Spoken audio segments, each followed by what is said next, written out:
My husband abandoned me during labor for his stepsister's engagement party. When I filed for divorce, my husband's stepmom and stepsister tried to have me declared an unfit mother. I never thought I would be writing this post, but I need to get this off my chest. I'm Sarah, and I just gave birth to my beautiful baby boy James 3 days ago. What should have been the happiest moment of my life turned into a complete nightmare because of my husband Sean and his toxic family.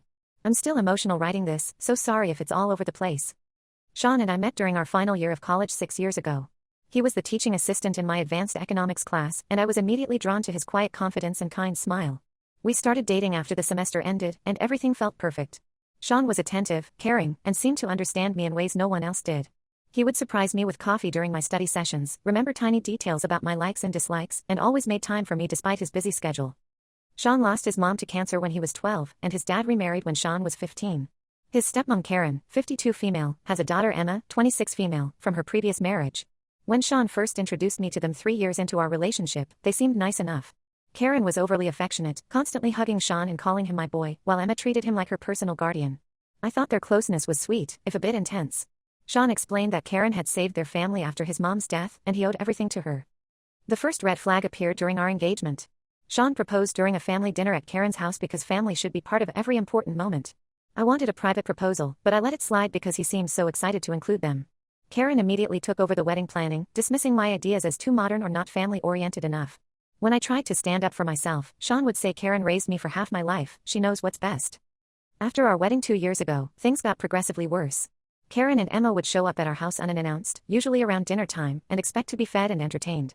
They had opinions about everything, our furniture, my cooking, even how I dressed. Emma would call Sean at all hours for emergencies that turned out to be things like needing help choosing an outfit or being bored at work. The real problems started when I got pregnant. We had been trying for a baby for a year, and I was overjoyed when it finally happened. I wanted to plan a special dinner to tell Sean, but before I could, Karen announced my pregnancy at a family brunch. She had noticed I wasn't drinking mimosas and took it upon herself to share the happy news. When I asked Sean how Karen knew, he admitted to telling her the morning I showed him the positive test. I was hurt, but he said I was being selfish for wanting to keep family in the dark. Throughout my pregnancy, Karen and Emma took over everything. They chose the nursery colors, pale yellow, which I hate, bought furniture without consulting me, and even scheduled my baby shower on a day when my sister couldn't attend because she had an important work commitment. Every time I objected, Sean would tell me I was being hormonal and ungrateful for all their help. Last month, Emma got engaged to her boyfriend Mike, 27 male. Despite knowing my due date was approaching, they planned an elaborate engagement ceremony for this weekend. Sean was expected to give a speech and handle all the arrangements because he's the only brother Emma has. I started having mild contractions a few days before the ceremony, so I begged Sean to skip it. He refused, saying Emma would be devastated if he wasn't there. The morning of the engagement, I woke up at 5 a.m. with strong contractions. By 7 a.m., my water broke. Sean had already left for the venue to help set up. I called him in a panic, and his response still makes my blood boil. Babe, just call an Uber or something. I can't leave right now, Emma needs help with the flower arrangements. I called him 5 more times over the next hour as the contractions got worse. Each time, he either didn't pick up or said he was too busy to talk. Finally, crying and in intense pain, I called my sister Amy, 31 female. She left an important client meeting to rush me to the hospital. The next 18 hours were a blur of pain, fear, and heartbreak. Every time a contraction hit, I kept hoping Sean would walk through the door. He never did. My sister stayed with me the entire time, holding my hand and encouraging me when I felt like giving up. James was born at 3:47 a.m. the next day. He was perfect, 7 pounds, 2 ounces, with Sean's dark hair and my green eyes. When the nurse asked about calling my husband, I broke down crying. Sean hadn't even checked on me once. Instead, he sent a text at 4:30 a.m. saying, "Hope everything's okay.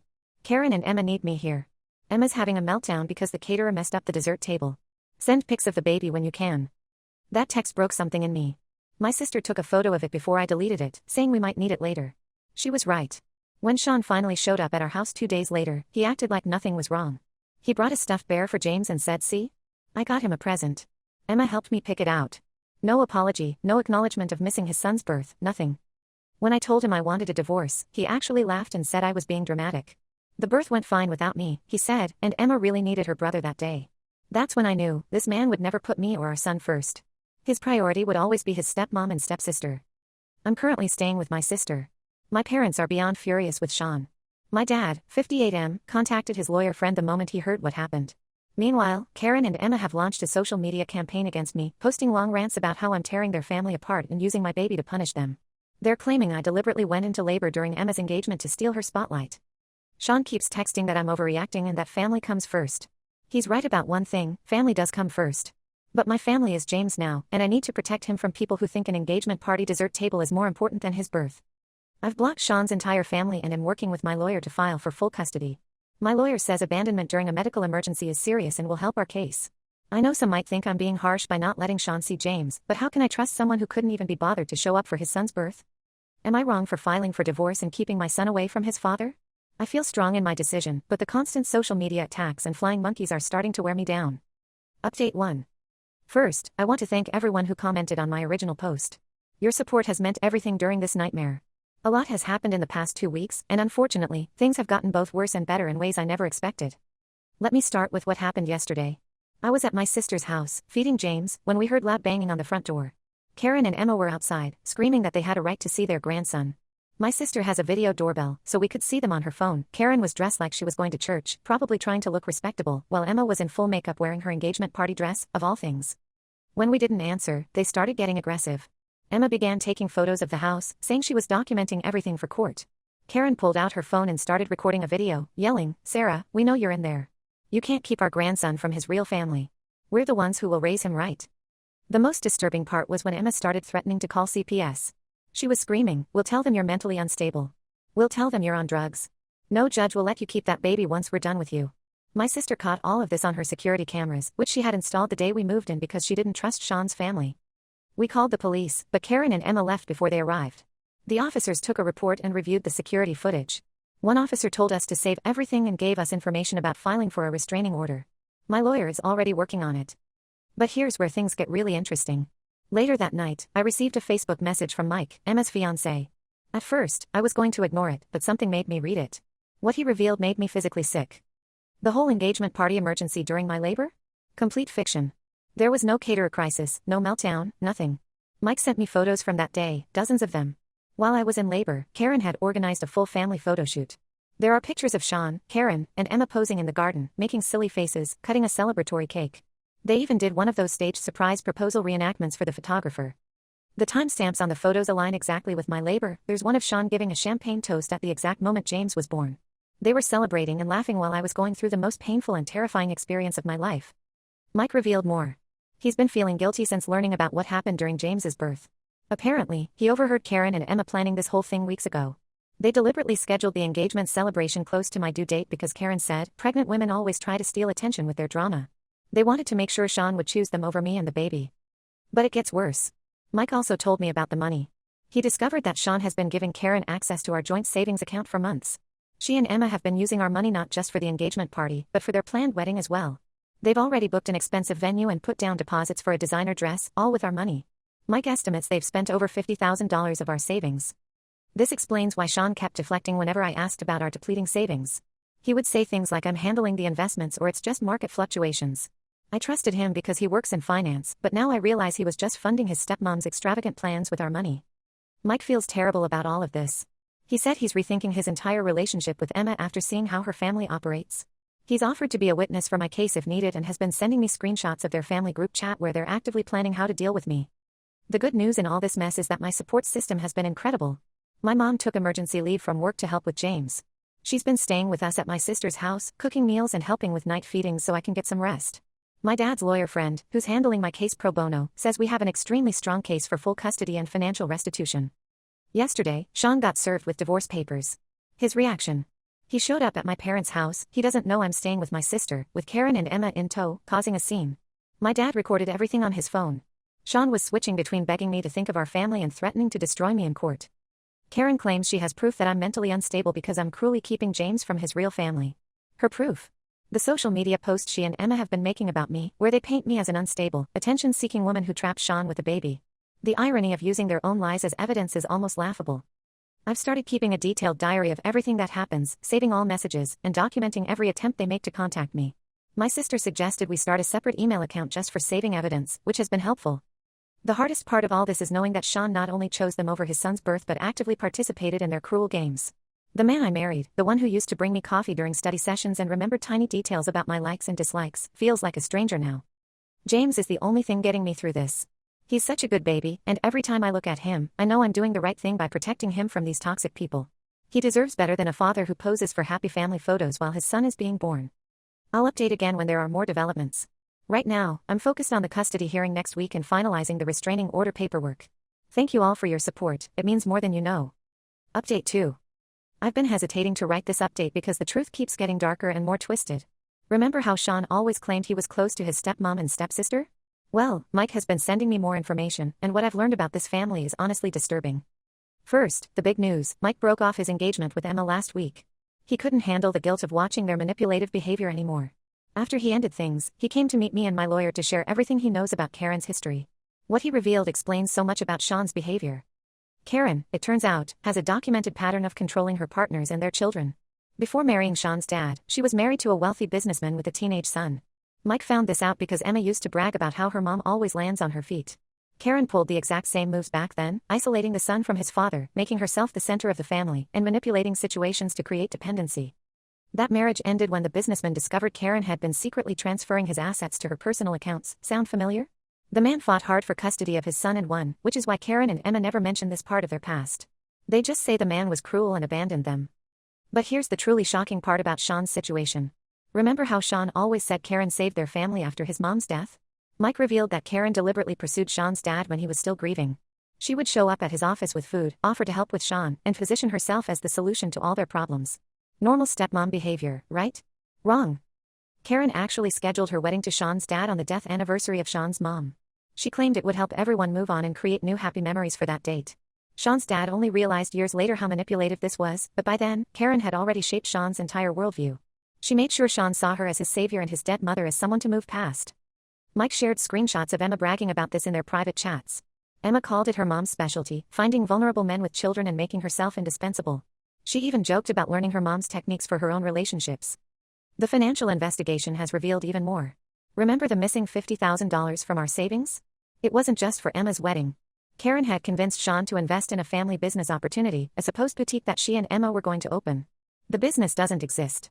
The money went directly to Karen's personal account, which she then used to buy a vacation property in her name only. My lawyer worked with a financial investigator to trace all the transactions. In the past year alone, Sean had transferred over $80,000 to Karen and Emma for various investments and family emergencies. When confronted with this evidence, Sean claimed he was supporting his family and that I was trying to turn everyone against Karen. The court granted me temporary full custody after reviewing all the evidence: the abandonment during labor, the financial fraud, the threatening behavior at my sister's house, and the long history of manipulation. Sean is only allowed supervised visits twice a month at a family center. Want to know how many visits he's attended in the past 2 months? 0. His excuse: Karen needs him to help Emma through her breakup with Mike. Apparently, Emma had a breakdown when Mike left her and has been demanding Sean's constant attention. When the visitation supervisor called Sean about missing his scheduled time with James, he said family emergencies come first. Sean's dad finally reached out to me last week. He's been watching everything unfold and has started to recognize Karen's manipulation patterns. He shared some disturbing stories about how Karen gradually isolated Sean from his extended family over the years. Anytime Sean tried to spend time with his paternal grandparents or cousins, Karen would orchestrate some crisis that required his immediate attention. The most recent development is that Karen and Emma have started showing up at my workplace. My boss caught them trying to convince my coworker to let them into the employee area to talk sense into me. Thankfully, my boss is understanding and has banned them from the premises. We've added this incident to our growing file for the restraining order. Mike is still in their family group chat, they forgot to remove him, and sends me screenshots of their conversations. They're actively planning ways to prove I'm an unfit mother. Karen suggested hiring a private investigator to follow me, while Emma wants to create fake social media accounts to gather evidence against me. The screenshots have been sent to my lawyer and added to our case file. I've stopped reading their social media posts about me. My sister checks them occasionally for anything we need to document legally, but I can't handle the emotional toll of seeing their lies anymore.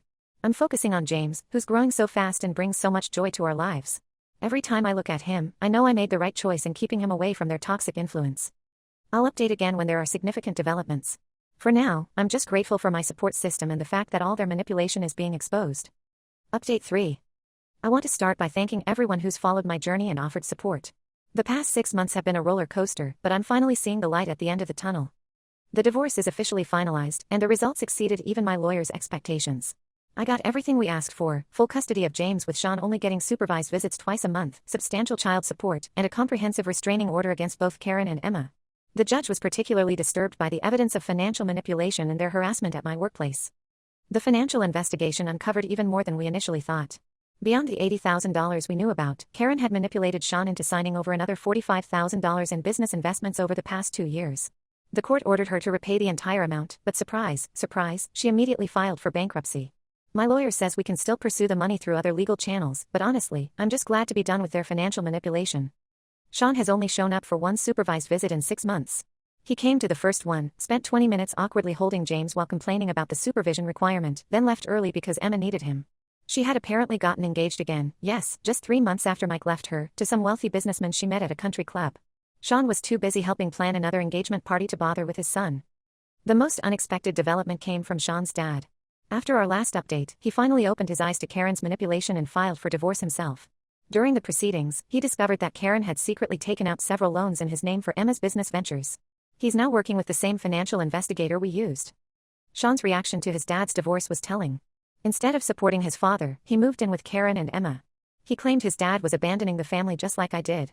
Karen now has both Sean and Emma living with her, and according to mutual friends, she's loving the arrangement. She posts daily social media updates about her loyal children who never abandoned her like those other ungrateful people. My life has completely changed for the better. I moved out of my sister's house and bought a small but cozy home closer to my parents. My sister comes over every weekend, and watching her bond with James has been beautiful. He's starting to crawl now, and his first word was Mama, a moment I'll cherish forever. I've returned to work full-time, and my company has been incredibly supportive. They even installed additional security cameras after the incident with Karen and Emma. My boss offered me a promotion last month, saying my strength through all this drama proved I could handle additional responsibility. There was one last attempt at manipulation worth mentioning. Last month, Karen orchestrated a chance meeting at the grocery store. She approached me crying, claiming she was dying. She wasn't, and just wanted to see her grandson one last time. When I didn't fall for it, she dropped the act and showed her true colors, screaming that I would pay for destroying her family. The whole incident was caught on the store's security cameras and has been added to our case file. Mike recently reached out to let me know he's getting married to someone new. He thanked me for inadvertently helping him dodge a bullet with Emma. He's still sending screenshots from their family group chat, though they're mostly just Karen orchestrating pity parties for herself now. Sometimes I feel a twinge of sadness for Sean, trapped in Karen's web of manipulation. But then I remember how he abandoned us during James's birth, and I know I made the right choice. James deserves better than a father who puts his manipulative stepsister's 4th engagement party, yes, she's already broken up with the businessman and gotten engaged again, above his own son. My dad says I'm teaching James valuable lessons about self-worth and standing up to toxic people. He's right. Every time I look at my happy, healthy son, I'm reminded that breaking free from that toxic family was the best decision I ever made. Sean's dad occasionally sends gifts for James through my lawyer. Unlike Sean, he seems genuinely interested in having a relationship with his grandson once his divorce from Karen is finalized. I'm open to it, as long as he respects our boundaries and keeps Karen and Emma far away. I don't know what the future holds, but I know that James and I are better off without the constant drama and manipulation. Sometimes the hardest choices lead to the best outcomes, and I'm living proof of that.